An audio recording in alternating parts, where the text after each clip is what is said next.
لن أتوقف عن حبك يا ماجي حتى تحترق النجوم وتفنى العوالم،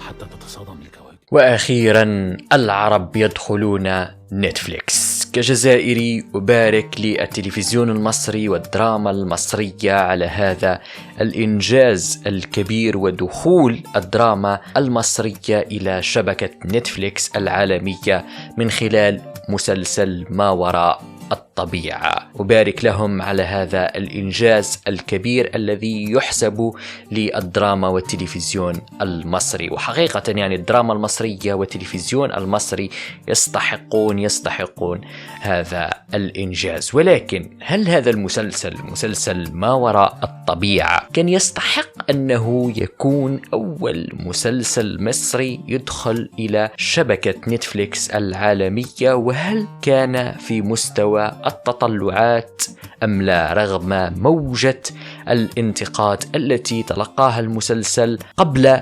بدايته وأيضا بعد عرضه؟ هل تريد أن تعرف؟ إذن فجر زر اللايك واشترك في القناة ولنبدأ على بركة الله.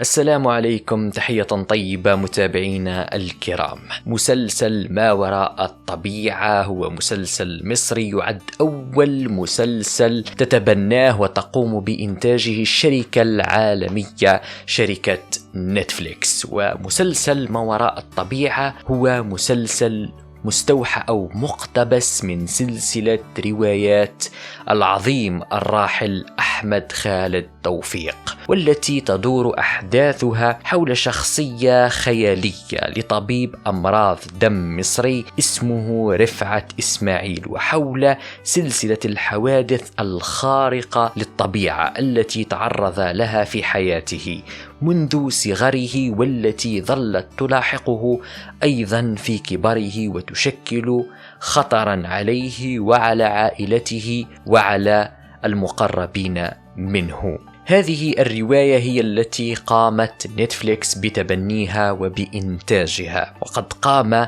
بإخراج هذا المسلسل المخرج المصري الرائع عمرو سلامة، الذي عرفناه في فيلم الشيخ جاكسون، حيث يعني أبدع هناك في ذلك الفيلم وأثبت عن علو كعبه في الإخراج. أيضا إخراجه لهذا المسلسل لا يقل عن إخراجه لفيلم الشيخ جاكسون، حيث أثبت هنا أيضا على أنه من المخرجين المصريين أو من طينة كبار المخرجين المصريين. حقيقة إخراج هذا المسلسل كان رائعا جدا، حيث تشعر أن المشاهد أو الأحداث مترابطة ومتسلسلة مع بعضها البعض، وخاصة في عملية مثلا الفلاش باك، عندما يعود المخرج بنا إلى الزمن الماضي ثم يتقدم مجددا في الزمن، تشاهد أن هناك ترابط وهناك انسجام بين العودة في الزمن ثم التقدم في الزمن مرة ثانية. والحقبة الزمنية لهذا المسلسل تعود إلى الخمسينيات والستينيات، وأنتم تعرفون أن أصعب المسلسلات أو أصعب الأعمال هي التي تكون حقبتها الزمنية في الماضي، وخاصة في السنوات الكلاسيكية الخمسينيات والستينيات، لذلك يكون فيها الإخراج صعب جدا. ولكن المخرج هنا أثبت عن علو كعبه، وأثبت أن إخراج هذا المسلسل يستحق أن تنتجه شركة عالمية مثل نتفليكس.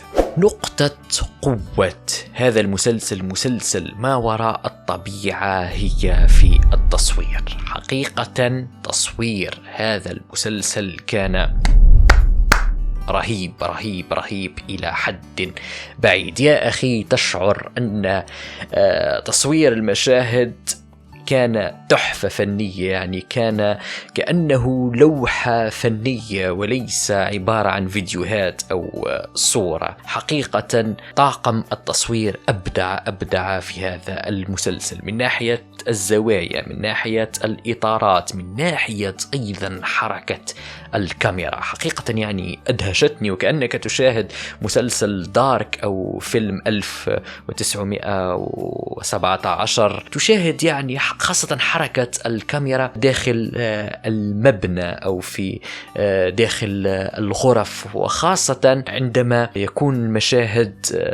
مشهد رعب أو مشهد فيه غموض. يعني حركة الكاميرا كانت احترافية إلى حد بعيد، وهذه تحسب إلى طاقم تصوير هذا المسلسل. أيضا من بين نقاط قوة هذا المسلسل كانت الموسيقى التصويرية. الموسيقى التصويرية في هذا المسلسل كانت رائعة جدا. في كل مشهد تجعلك الموسيقى التصويرية تذهب بعيدا مع ذلك المشهد، وخاصة عندما يتحدث بطل هذا المسلسل رفعت إسماعيل لما يتحدث مع نفسه، أو لما يكون في خلوة مع نفسه وتبدأ تنتابه الأفكار داخل رأسه، تأتي تلك الموسيقى الاحترافية مثلما يقولون إخواننا في مصر جاءت بالملي، يعني وضعها بالملي على ذلك المشهد وتأخذك بعيدا وعميقا جدا. وأنا حقيقة عندما أشاهد مسلسل أو فيلم ما، هناك شيئين دائما يلفتان انتباهي بشكل كبير جدا، وهما التصوير، حركة الكاميرا والزوايا والإطارات، لأنني أعشق التصوير، والموسيقى التصويرية التي تأتي في الباك جراوند أو الخلفية. دائما ما تستهويني تلك الموسيقى، وفي هذا المسلسل الموسيقى كانت رائعة جدا. لا أعرف من قام بتصميم هذه الموسيقى، لا أعرف اسمه، إذا كنتم تعرفون أنتم فضعوا لي اسمه في التعليقات. وأهم نقطة من نقاط قوة هذا المسلسل هو أداء الشخصية الرئيسية، شخصية رفعت إسماعيل الذي قام بها الممثل المصري أحمد أمين. حقيقة لا أعرف لماذا الكثير انتقد أحمد أمين قبل عرض المسلسل وأثناء تصوير المسلسل. لا أعرف لماذا كانت تلك موجة الانتقادات اللاذعة الذين قالوا أن أحمد أمين لا يستحق أن يؤدي هذا الدور. حقيقة يعني أحمد أمين أبدع إلى حد بعيد في هذا الدور، وعندما تشاهد المسلسل تشعر أن أحمد أمين درس جدا وتعمق جدا في شخصية رفعت إسماعيل قبل أن يقوم بتمثيلها. فشخصية رفعت إسماعيل شخصية صعبة، لأنها شخصية مركبة ومعقدة ومتناقضة. يعني أحيانا تشعر أنه شجاع، وأحيانا تشعر أنه جبان، أحيانا يظهر لك أنه رومانسي، وأحيانا يظهر لك أنه بارد، أحيانا يظهر لك أنه ذكي، وأحيانا يتغابى. يعني شخصية مركبة ومعقدة وصعبة جدا. ولكن أحمد أمين أثبت أنه من طينة كبار الممثلين الواعدين والصاعدين في الدراما المصرية والسينما المصرية. وحقيقة يعني فاجأني، أنا حقيقة لا أعرفه، لم أشاهد له الكثير من الأعمال، ولكن في هذا المسلسل أبدع. النقاط السلبية في هذا المسلسل هي المؤثرات البصرية. للأسف الشديد المؤثرات البصرية في هذا المسلسل كانت كارثية، وكانت بدائية ونقطة سوداء في هذا المسلسل، وخاصة في الحلقة الثالثة، حلقة الكهف والوحش. يعني حقيقة استغربت كثيرا كيف كل هذا الإخراج وكل هذا التصوير وكل هذا الطاقم ويكون بمؤثرات بصرية بدائية. تشعر أن الذي قام بها شخص بدائي وهاوي وليس محترف، وكانت نقطة سوداء في هذا المسلسل للأسف. أيضا من بين النقاط السلبية في هذا المسلسل كان تمثيل هذه الممثلة الذي لعبت دور ماجي أو مساعدة